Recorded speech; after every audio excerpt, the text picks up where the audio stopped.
Welcome back to the current side. आज हम एक बहुत ही इंटरेस्टिंग और काफी डिबेटेड सवाल का जवाब तलाश करेंगे कि क्या पाकिस्तान के मिसाइल्स इसराइल तक पहुंच सकते हैं। ये टॉपिक अक्सर जब ग्लोबल जियोपॉलिटिक्स, मिलिट्री पावर और स्ट्रेटेजिक अलायंसेस की बात होती है तो ये सवाल रेज होता है। आज हम मिसाइल टेक्नोलॉजी, रेंज और इसके इंटरनेशनल रिलेशंस पर क्या असरात है वो डिस्कस करेंगे। पाकिस्तान दुनिया के उन चांद मुल्कों में से है जिन्होंने बैलिस्टिक और क्रूज मिसाइल्स डेवलप करके सक्सेसफुल टेस्ट भी किए हैं। पाकिस्तान का मिसाइल प्रोग्राम अक्सर इंडिया के खिलाफ डिटरेंस पे फोकस करता है। पाकिस्तान का सबसे ज्यादा मशहूर मिसाइल शाहीन सीरीज है।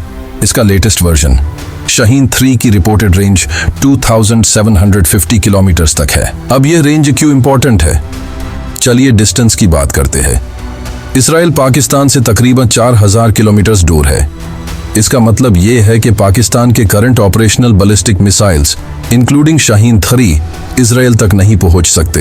हालांकि शाहीन 3 इसराइल तक नहीं पहुंच सकता, लेकिन याद रखना जरूरी है कि अक्सर मुल्क अपनी फुल टेक्नोलॉजिकल कैपेबिलिटीज को क्लासिफाइड रखते हैं।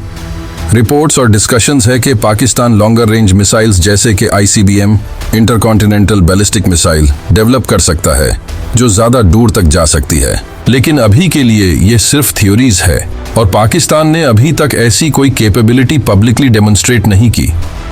तो अगर सीधा जवाब दिया जाए कि क्या पाकिस्तान के मिसाइल्स इसराइल तक पहुंच सकते हैं, तो जवाब अभी के लिए नहीं है। लेकिन आने वाले दिनों में ये चेंज हो सकता है क्योंकि न्यूज़ ये आ रही कि पाकिस्तान लॉन्ग रेंज मिसाइल्स पे काम कर रहा है। अब चलिए सिर्फ नंबर से आगे बढ़ते हैं और स्ट्रैटेजिक एस्पेक्ट को देखते हैं। पाकिस्तान और इसराइल के दरमियान कोई डायरेक्ट डिप्लोमेटिक रिलेशंस नहीं है, लेकिन दोनों मुल्क अपनी ग्लोबल अलायंसेस के जरिए इनडायरेक्टली कनेक्टेड है। इसराइल अमेरिका का क्लोज एलाई है, जबकि पाकिस्तान के चाइना और मुस्लिम दुनिया के साथ सिग्निफिकेंट पार्टनरशिप्स है। तो पाकिस्तान और इसराइल के दरमियान कॉन्फ्लिक्ट का आइडिया मोस्टली थियोरेटिकल है। दोनों मुल्क अपने रीजनल एडवर्सरीज पे ज्यादा फोकस करते हैं, इसराइल अपने मिडिल ईस्टर्न नेबर्स पे और पाकिस्तान इंडिया पे। लेकिन ये बात जरूरी है कि दोनों मुल्क न्यूक्लियर मिसाइल्स रखते हैं जो ग्लोबल डिटरेंस में एक इम्पोर्टेंट रोल अदा करते हैं।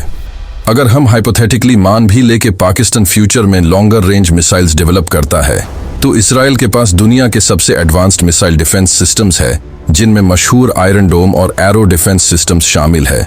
ये सिस्टम्स स्पेसिफिकली डिजाइन किए गए हैं ताकि एयर में आने वाले थ्रेट्स को इंटरसेप्ट करके खत्म कर सके। जहां तक मिसाइल कैपेबिलिटीज का ताल्लुक है, दोनों मुल्कों के पास पावरफुल डिफेंस स्ट्रेटजीज है, लेकिन दोनों कंट्रीज के दरमियान डायरेक्ट कॉन्फ्रंटेशन का चांस काफी कम है क्योंकि न्यूक्लियर कॉन्फ्लिक्ट की कॉस्ट बहुत ज्यादा होती है। दोनों मुल्क ज्यादा फोकस अपने रीजनल स्टेबिलिटी और डिटरेंस पर करते हैं। मिसाइल रेंजेस और मिलिट्री कैपेबिलिटीज का टॉपिक अक्सर लोगों में कंसर्न पैदा करता है, लेकिन ये समझना जरूरी है कि ग्लोबल डिप्लोमेसी और मिलिट्री स्ट्रेटजीज का बेस बैलेंस और डिटरेंस पे होता है। पाकिस्तान और इसराइल दोनों मुल्क स्ट्रॉन्ग डिफेंसिव कैपेबिलिटीज रखते हैं, लेकिन उनका फोकस अपनी अपनी रीजनल थ्रेट्स पे होता है, ना कि डोर डोर के कॉन्फ्लिक्ट्स में। पाकिस्तान के मिसाइल्स अभी इसराइल तक नहीं पहुंच सकते, लेकिन ये अभी के लिए है। लेकिन हम जानते हैं कि टेक्नोलॉजी की रेस में फ्यूचर में चीजें बदल सकती है। उम्मीद है कि ये टेक्नोलॉजीज डिटरेंट्स का काम करते रहे, न कि कॉन्फ्लिक्ट का। ये थी आज की वीडियो। अगर आपको ये एनालिसिस इंफॉर्मेटिव लगी तो वीडियो को लाइक करें और चैनल को सब्सक्राइब करें और इस टॉपिक पे अपना फीडबैक कमेंट्स में जरूर दें। Thanks for watching the current side.